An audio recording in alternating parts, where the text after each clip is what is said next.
Okay, so here we are, and we're starting. So, recently I have been playing Tainted Grail. And let me put little bit of a zoom on in here for you guys. I've been playing Tainted Grail, and while the game is like phenomenal, actually, I really enjoy the game, and I will say that like for a lot of the like things the game is trying to do, it like achieves it phenomenally, and in a lot of ways, it does a lot of the things it's trying to do better than Skyrim.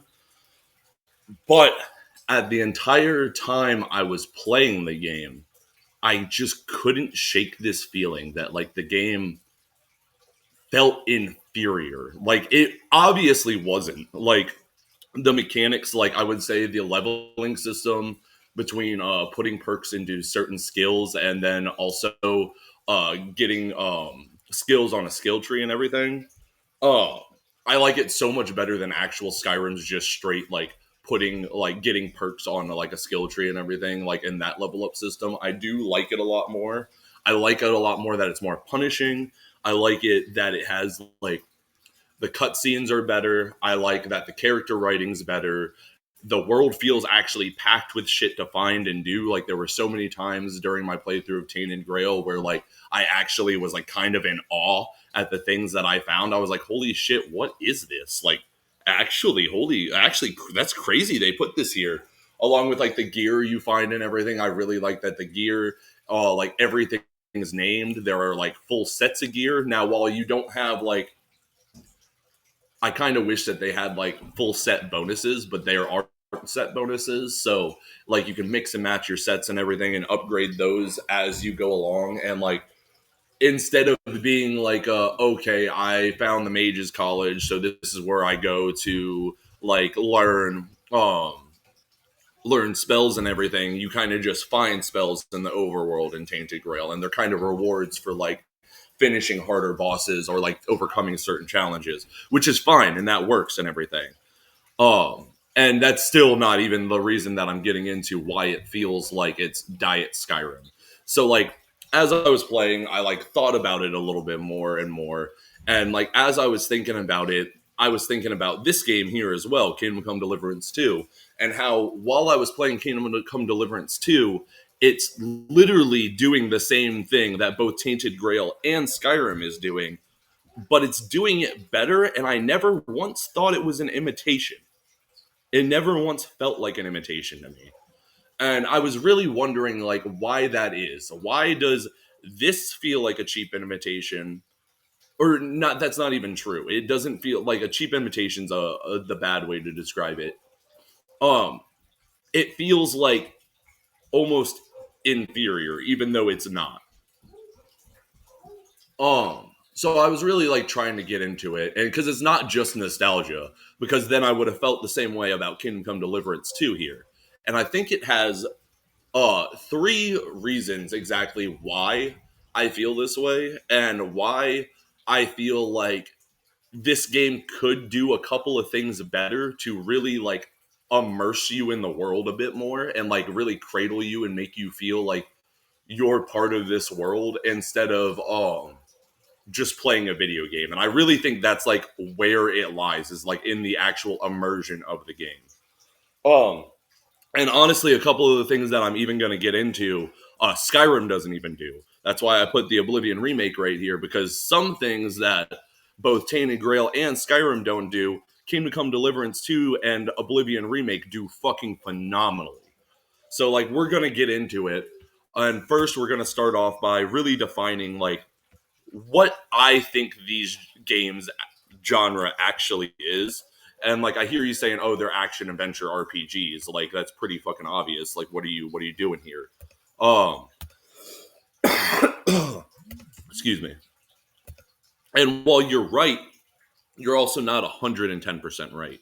So I'll get into what I think they are. I think they are action adventure life oh shit, I got a simulation RPGs. And what I mean by this action adventure life simulation RPG is that the goal of these games is to or I can't fucking spell it. So to drop you into a world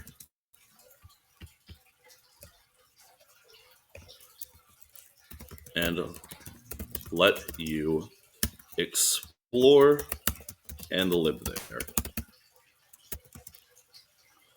That is what I believe the overall goal of all of these games here are to do, is to drop you into a world that is living, breathing, all the parts move, everybody has a routine, everybody does their daily schedule, there's a time, a night and day schedule. You can craft, you can mine, you can do all these little overworld things to kind of simulate your own little medieval fantasy life, is kind of what I always like describe the actual Elder Scrolls series as. And these other games that are coming out are following suit. Like Kingdom Come Deliverance is 100% a medieval life simulator. Like it's like the best medieval life simulator out there. Um and same thing with Skyrim and Oblivion. They were both like, Skyrim didn't focus so much on the how the world interacted with each other as much as it did things you can do in the world to actually simulate a life in that world, like the Hearthstone DLC, or the Hearthfire DLC, or the what was I going to say? How alchemy works, how you can like travel from town to town and be an alchemist and everything. Just little things like that make the world feel like they're living, breathing worlds. And what I noticed in Tainted Grail, Fall of Avalon, is that yes, the NPCs move around and they interact with each other and everything else. Or I'm getting off topic. My videos always end up getting all over the place. I'm gonna state the three things I believe that Fall of Avalon doesn't do correctly that I believe one of these other three games does do correctly in some way, shape, or form. And there are quite a few things also that Fall of Avalon does better that these games are abysmal at. Oh, so the three things I believe exactly is Fall of Avalon's theme and setting, or not theme. I actually really like the theme. I like the dark tone and everything else like that. I believe the setting and the actual like what the story is about, King Arthur mythos and everything. I believe that's part of it. I believe how the factions are set up in the game and how the factions interact with each other brings me out of the world. And the third thing is how the world does actually interact with each other. Like the world doesn't feel like it's breathing. It feels like I was set here to interact with the world. And there's only like a couple of instances that I can really like pinpoint where like the game actually feels like it's a living, breathing world. Or it's not a few instances. It's been like mostly like background instances in the wild. Like while I'm talking to someone, I'll notice like there's a wolf chasing a deer in the background or something like that. Or like I'll be talking to someone and I'll notice an NPC moving to their next position and everything on their like day-to-day schedule. Things like that always not only remind me, are you okay? Not only remind me that this is supposed to be a living, breathing world, it reminds me also that it doesn't exactly live and breathe that way.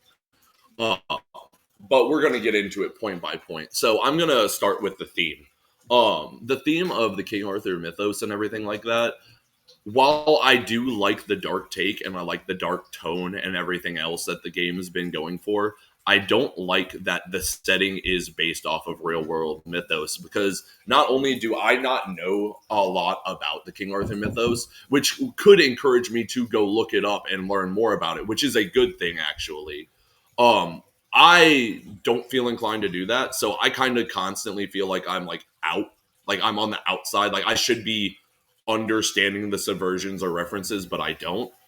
Um, Not only that, but also the fact that it is based off of a real world mythos. Every single time I am like, they mention something about it, like they mention Sir Galahad, or they mention Camelot, or they mention King Arthur himself, or anything, I always am pulled immediately out and remember that this is all based off of my world. So like the fact that it's not like its own, I mean, it is its own living, breathing world, and there's a ton of fantastical elements that are like nothing you'll ever find in our world. But it always like the fact that the myth is adjacent to our reality always reminds me of our world. Therefore, I'm always pulled out of the immersion.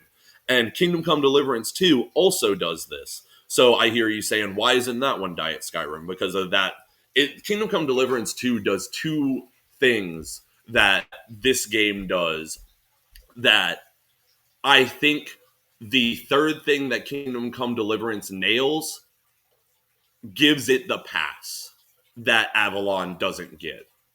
So one, the fact that Kingdom Come Deliverance 2, every single time I realized I was in medieval or Europe, pulled out of the immersion. 100% had that same issue, but I never felt like it was a diet Skyrim. And we'll get into that later when I get into the third point. Skyrim and Oblivion, obviously, they had inspiration from both the Roman lore and Norse lore. But they're never a direct one for one. So I'm always discovering new things about their world and experiencing that world. Um, so not too big of a deal. But the second one is kind of like a little bit of a bigger deal to me specifically anyways. And it's like how the world interacts with itself. And like I said, I've seen like wolves chasing deer and I've seen NPCs moving from place to place, but I haven't like seen NPCs like have a conversation yet. I haven't seen two NPCs line up to each other and like have an actual full conversation with each other. And I actually have to go back in Skyrim and see. I was going to do that before this video, but I felt like I should probably try to just get this video out like while I have all the thoughts kind of fresh in my head. Um Skyrim, I don't even think actually does this to a certain extent. NPCs do move around and do their day to day stuff, but I don't believe that they actually have, or no, actually, they might actually have conversations. If they do, I don't think they're as deep as our or our two other examples here, Oblivion Remastered and the original Oblivion. While they weren't deep conversations, NPCs still had conversations that would give information about the lore of the world, tidbits to where you could find quests, talking about you, for example, other rumors. It felt like the world was breathing and the world actually reacted to things you did. Skyrim's actually a little bit good about this also, where like you'll finish something on a quest and like people in the world will comment on that. Like in Oblivion, you'll hear people talk about how the Grey Fox stole an Elder Scroll, and they'll actually have a conversation not including you about it. And that's like the world reacting to you. Skyrim also has this where like guards will comment on like your level, on like they'll be like, oh, you have the hands of a conjurer if you're like level 80 or level 100. Skyrim will also like if they are, let me try to like, oh yeah, if you do like Dark Brotherhood or you're a Thieves Guild or something, you'll hear a guard whisper to you, "Hail Sithith," or you'll have a guard be like, "Oh, I know what those robes mean." If you're wearing Thieves Guild robes and everything else, Kingdom Come Deliverance 2 fucking nails this with like how the actual world interacts with you and everything. Now they don't actually have conversations about things you did in the world. That is one thing I will say Kingdom Come Deliverance 2 can do a little better on. But the conversations that NPCs have in the world not only lead you to quests, but can also start quests for you. And like just little things like actually going around and eavesdropping on the citizens of Kingdom Come Deliverance 2. Not only will you hear multiple different conversations instead of the same one over and over again, but they'll also always lead you to something interesting.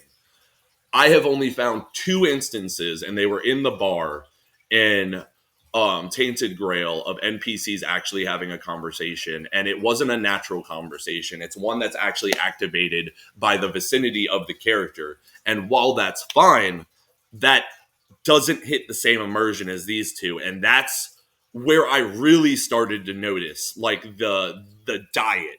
You know what I mean? Like the not off brand, but the not as good. You know, it's kind of like that same thing with like Avowed, where like the guards didn't interact or anything when like you committed a crime or something like that, or like they're not being fish or everything like that. It's just all those little signs that were like it was immersion breaking. It pulled you out. And Tainted Grail, thank God, those are far and few between. One of them was, like I said, when I noticed that, oh my God, I realized not a single NPC had actually had a conversation with each other unless I triggered it. Um, Another big one, and it's the third one, and I actually forgot to say something about it. I fucking said the second point twice on accident, is the how the world's interconnected.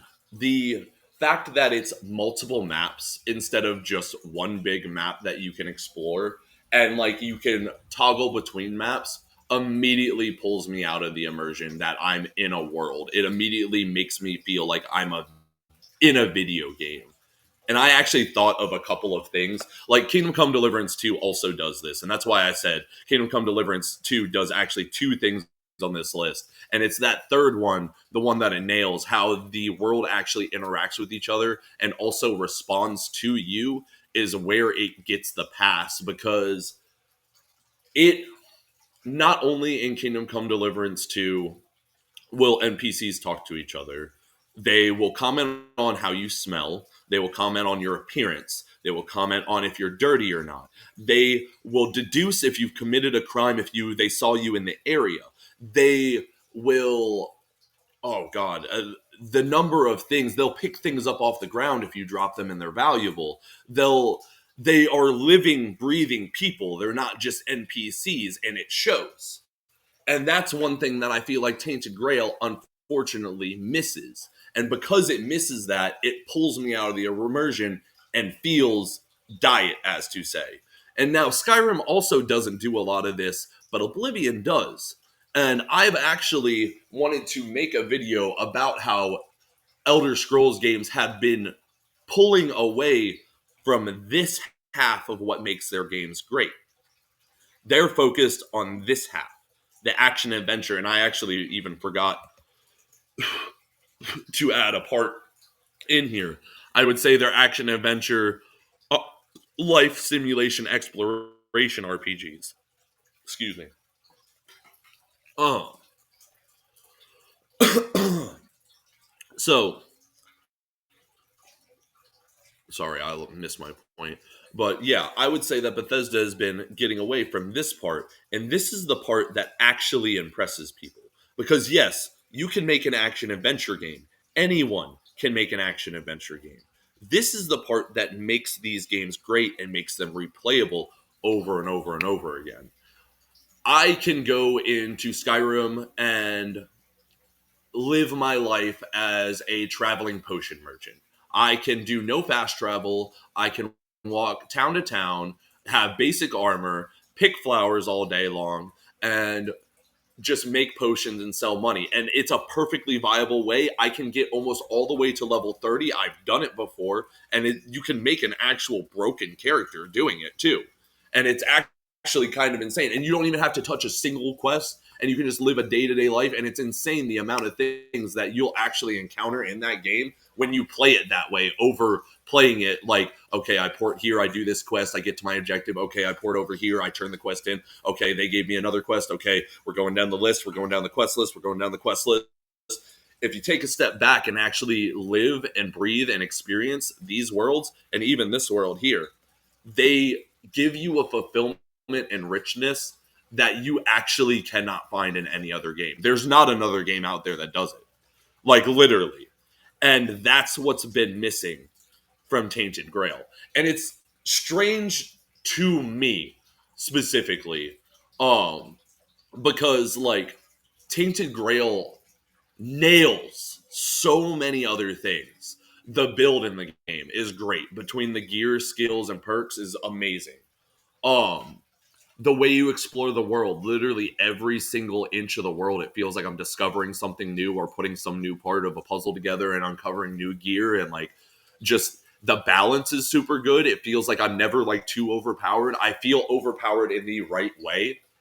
Um the crafting systems, even like the alchemy, the cooking, the blacksmithing, all of them feel great, especially with the mining and everything. It's just you gave me all the tools to live in this world, but you didn't give me the world. And that's the part that I feel like they're really lacking on. And like Skyrim doesn't do this as hard, but like Oblivion, for example, you have full on NPCs that their day to day life track go in between towns, not even like NPC tracks in town. They will leave the towns and go between towns and trade between towns and everything. And based on the day, depends on what town they're in and everything else like that. Kingdom Come Deliverance 2 nails this also. Um, how factions interact. That was a big one I really wanted to talk about in Tainted Grail, because that was one that actually, between the NPCs not interacting with each other in the way that I thought they were going to, and the factions not interacting the way I thought they were going to, those were the ones that made this feel more like an imitation and not exactly Skyrim or Oblivion. Um, Kingdom Come Deliverance 2 kind of hits this, but they don't hit it exactly in the same way. So what I'm going to talk about is like factions in the game. So like there is a point in Kingdom Come or Tainted Grail where you are given a choice between two factions, which is fine. There's a lot of games that do that, and if you make one choice, one faction's gone, or and they're upset with you. And if you make another choice, the other faction's upset with you, which is also fine. That's been in video games forever. But let's say I go and I kill one of those faction members before that choice. I am not barred out of any other quest, as far as I've seen, anyways. I've been an egregious asshole in my playthrough, and I could be wrong, and they could bar you out and just like treat you like an absolute fucking villain. But as far as I've seen, and I'm level 25, I want to say probably about like 12, 15 hours into it. I plan on putting a lot more. I'm not putting the game down. I don't think the game is bad by any means. I just noticed a few things that I think it could be doing better. Um, but yeah, if you go and attack a faction member or something, they won't bar you out. The faction members will still talk to you. They'll still give you quests. There's never that moment where like I can go and fuck with them and then they'll get mad at me for fucking with them. And like I think Kingdom Come Deliverance 2, while it doesn't have like necessarily certain factions, you have like the different towns will treat you entirely differently based on how you treat people in that town and how you've done things in that town and in that area. And like to the point that like shopkeepers and stuff won't even sell you stuff if you've been like enough of an asshole. Um Skyrim's really bad about this. I will actually argue Skyrim is probably the worst Elder Scrolls game about how factions interact with each other. But I will say still, at least like if you like, let's say, attack another Dark Brotherhood member, they'll kick you out of the Dark Brotherhood, and you'll have to do like the Dark Brotherhood recovery quest, so you can actually do that quest line again. At least there's that, you know. And like Oblivion fucking nailed this.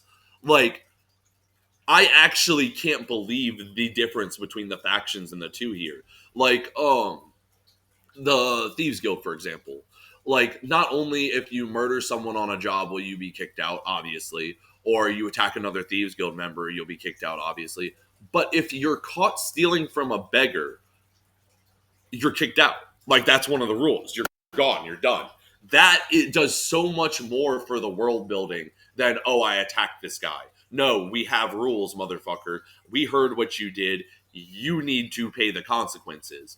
And Kingdom Come Deliverance 2 does this a little bit, like I was saying, with like NPCs being able to deduce crimes. Like, oh, I saw that sketchy dude go upstairs, and now my wallet's missing. That was just upstairs. Huh, doesn't take an idiot to figure out it was the guy that was sneaking upstairs and being sketchy.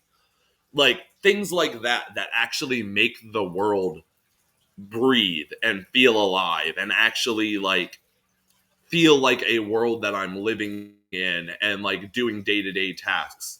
I think that is the biggest thing that Tainted Grail is missing, and why I would say it's like the Diet Skyrim or the Diet Elder Scrolls or something like that. It's still a good game. Honestly, honest to God. If Kingdom Come Deliverance 2 didn't come out this year, I would say because of the magic system alone, fucking Tainted Grail would have killed it for first person action adventures this year. But because Kingdom Come Deliverance 2 came out this year, I would have to say this is 100% the better game to play. But if you like Skyrim's magic system and Skyrim's two-handed system, along with Dark Souls' build system, with a little bit of Oblivion sprinkled in, I actually can't recommend Tainted Grail enough. And like I said, for an actual exploration game, like where you explore and discover stuff, Tainted Grail nails it. I've found so many quests, so many like cool things, like so many things that like I'll be going on a quest and I'll be going, okay, I'm going to go do this. Oh, what's that over there? Okay, let me go over there. Oh, there's a quest here for this thing. Okay, let me do this real quick. Oh, wait, what's that over there? And then next thing I know, I've gone on a 2-hour tangent and then I finally come back to the thing I originally set out to do. It's great for that. It is an amazing open world exploration game for that. I actually can't sing its praises enough. I think it does it better than all three of these games. That is where this game fucking nails it. In the exploration, in the build, in the combat. Well, the melee combat's a little floaty, but like I said, the combat and everything else in this is like fucking nails it. And like I said, if Kingdom Come Deliverance 2 had taken on more of a fantasy like style and put magic in it, unfortunately I'd be calling Tainted Grail like the worst out of these three. But fortunately for it, it has a good magic system and it's also has the fantasy theme over top of Kingdom Come Deliverance 2, even though it is based in real world mythos and everything. I still can like get past that to have a little bit of fun and explore this world and see what dark dank things they have waiting for me. The biggest thing that just keeps pulling me out and keeps making me like not want to come back and play this game a second time is the fact that the world feels stagnant. It doesn't feel like it actually like breathes, I guess, per se. It feels like I'm going level to level playing a video game, which is fine. But that's not what a lot of people are advertising this game as. They're saying it's indie Skyrim, which is it is. It 100% is. But if you're coming here expecting the world of Skyrim, I feel like you're gonna be a tiny bit disappointed because I know I was. Everything else about the game is fucking phenomenal though. And yeah, I think that's really like what I wanted to get across is that like it feels like these worlds, this one not as much, but these two especially, these two worlds breathe. They breathe and they live and they react to you. While these two worlds are there for you to explore, find stuff, and have the world, or no, react to the world instead of the other way around, instead of the world reacting to you being there, which isn't a bad thing. Most video games are like these two. But I feel like what makes Bethesda video game studios games special is the way these two worlds react to you.